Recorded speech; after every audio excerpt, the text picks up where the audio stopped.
Pemprov DKI Jakarta memprediksi adanya lonjakan pendatang baru ke Jakarta setelah mudik Lebaran untuk mencari kerja. Namun Gubernur Jakarta Pramono Anung mengingatkan agar masyarakat yang merantau ke Jakarta pasca Idul Fitri agar mempersiapkan diri secara matang, baik dari sisi administrasi maupun kemampuan kerja.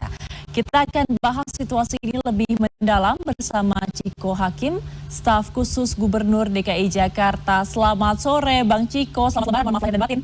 Sore, maaf lahir batin semua. Oke, Bang Ciko, ini kan pasca lebaran kita tahu banyak sekali masyarakat yang datang ke kota besar, salah satunya pastinya adalah Jakarta untuk mengadu nasib begitu ya. Dengan situasi seperti ini, kenapa Pemprov Jakarta memutuskan untuk tidak melarang pendatang baru pasca lebaran, bahkan tanpa adanya operasi justisi? Yang pertama tentunya memang suatu tren yang tiap tahun itu selalu ada ada jumlah pendatang baru yang datang. Namun trennya sejak tahun 2022 sampai 2025 kemarin, setiap tahunnya jumlahnya itu menurun. Dan untuk 2026 ini walaupun memang pastinya akan ada pendatang baru, tetap menurun dari jumlah yang pendatang baru di tahun 2025. Jadi kita prediksikan sekitar 10.000 sampai 12.000 pendatang baru.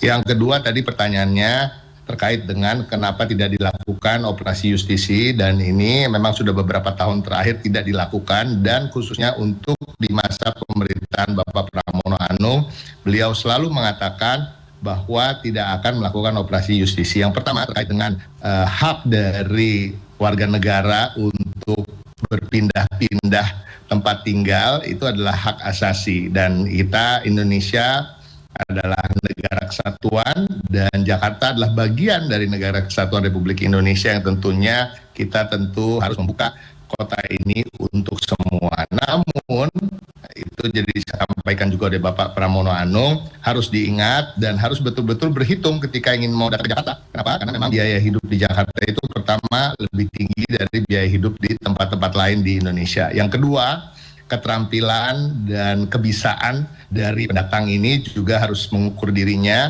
untuk bisa apakah bersaing di Jakarta yang memang persaingannya cukup ketat. Yang ketiga, apakah siap dengan tabungan untuk hidup 1-3 bulan mungkin lebih untuk kemudian selama mencari pekerjaan di Jakarta. Jadi ini betul-betul harus dipikirkan, dan kita melihat dari menurunnya jumlah pendatang baru itu bahwa masyarakat Indonesia secara umum yang biasanya memang datang ke Jakarta untuk mengadu nasib juga mulai memikirkan hal-hal tersebut. Dan tentunya ini juga dibantu oleh saudara-saudara kita yang mudik pulang kampung dari Jakarta ke kampungnya untuk berlibur dan untuk bersilaturahmi, tentu juga menyampaikan bagaimana sulitnya bertarung di kota yang kita cintai ini.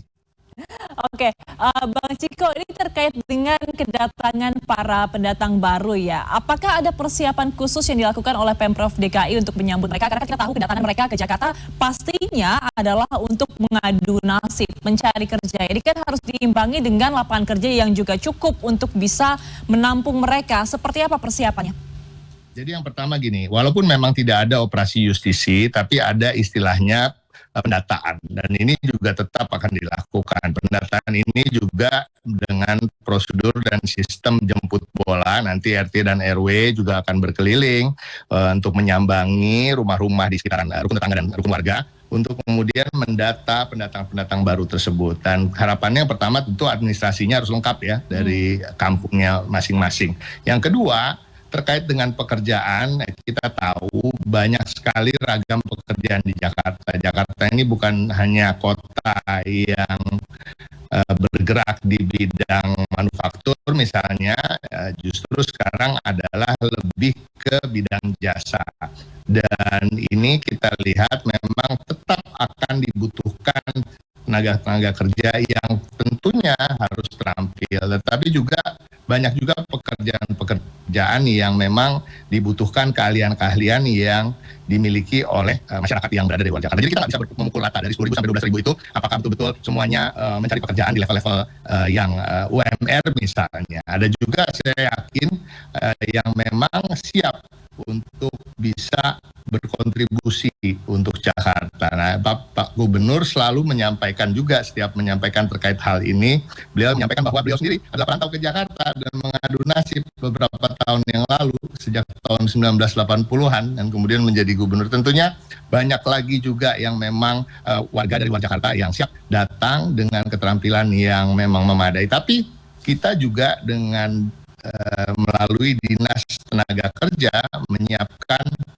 yang namanya penyuluhan-penyuluhan dan juga pelatihan-pelatihan untuk penyerapan tenaga kerja, di mana memang kita sudah memplot di mana saja atas kerjasama dengan BUMD, BUMN, dan perusahaan-perusahaan swasta lain yang memang mencari pekerja-pekerja yang memiliki keterampilan khusus. Dan ini juga bisa ditanyakan oleh para pendatang nanti ketika nanti melakukan pendataan di RT, RW maupun kelurahan, sehingga bisa dihubungkan dengan juga kegiatan-kegiatan yang terkait dengan pelatihan-pelatihan kerja dan juga mengarahkan untuk bisa bekerja di berbagai bidang.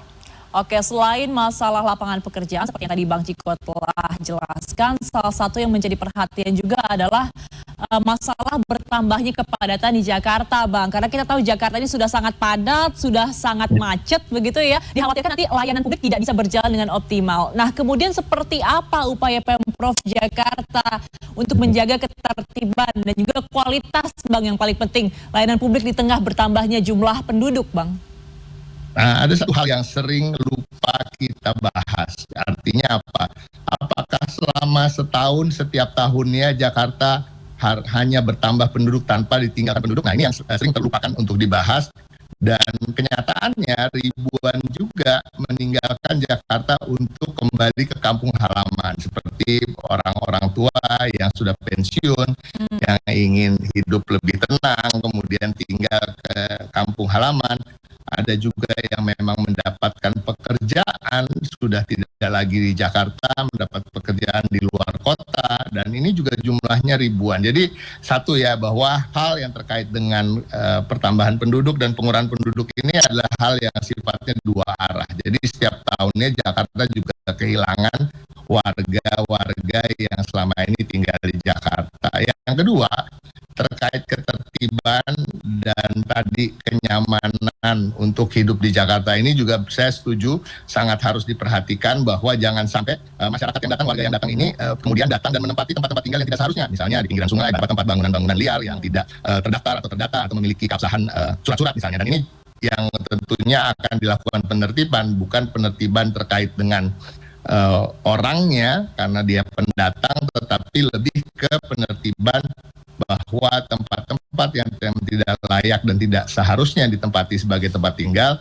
ini akan dilakukan relokasi dan lain-lain. Jakarta siap untuk mengelola sesuai dengan prediksi jumlah yang ada. Jadi ini masih manageable menurut kami, dan mudah-mudahan prediksi kami juga tepat, sehingga pengelolaan untuk 1 tahun ini terkait dengan pendatang baru bisa kita atasi. Oke, Bang Ciko, di tengah kondisi ekonomi yang masih menantang, bukan hanya secara nasional tapi juga secara global begitu ya, bagaimana Pemprov bisa memastikan bahwa para pendatang ini memiliki kesiapan pekerjaan atau keterampilan sebelum memutuskan tinggal di Jakarta? Tadi Bang Ciko sempat bilang kalau misalkan ada pelatihan-pelatihan khusus, itu pelatihannya seperti apa, di bidang apa, dan siapa saja yang boleh ikut?